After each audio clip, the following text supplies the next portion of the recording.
Welcome to Creative Imperfections, the podcast where perfection is overrated and messy magic gets the spotlight. I'm so glad you're here.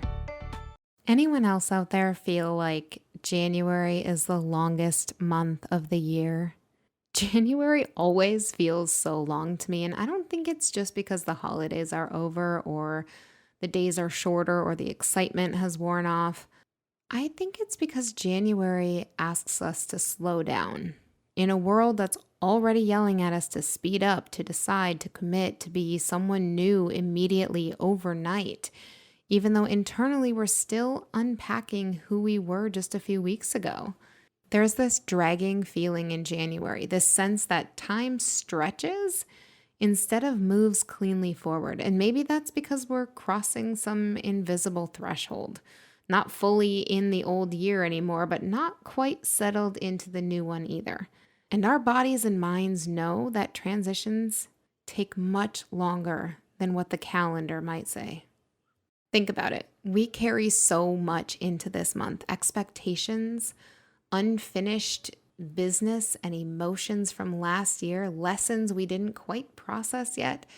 And then we judge ourselves for not feeling clear or energized or motivated enough when really we're still recalibrating. We're still shaking off habits that no longer fit while tentatively reaching for ones that might. January doesn't rush us, even if everything around us does. And there's something uncomfortable about that space, about not having momentum yet, about sitting with questions instead of answers. But discomfort isn't a sign that something's wrong. Honestly, it's a sign that something is shifting beneath the surface. I think January gives us more time on purpose, more quiet, more stillness, more room to notice what we're actually feeling instead of what we think we should be feeling. And that can feel heavy. If we're used to measuring our worth by output or progress or visible wins, there's no applause in January for simply existing, for resting, for thinking, for adjusting. But that doesn't make those things unimportant. In fact, it makes them foundational. This is the month where roots grow, where clarity forms slowly, where intention settles in instead of being forced. And maybe that's why January feels endless, because we're being asked to stay present in a space we usually try to rush through, to allow change to happen internally before demanding it to show up externally, to trust that not knowing yet is part of knowing later. We don't need to fix January or hurry it along or fill every quiet moment with productivity just to prove we're moving forward.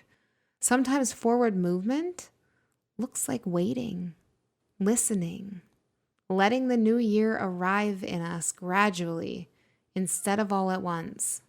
So if this month feels long to you, if it feels slow or awkward or unfinished, maybe that's not a problem to solve.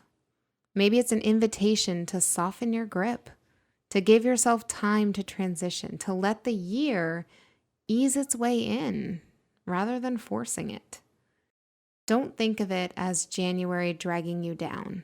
It's simply holding space while you adjust. It's giving you time to become ready for whatever comes next.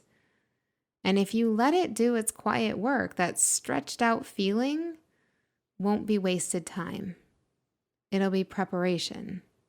And that's usually where the most meaningful change begins.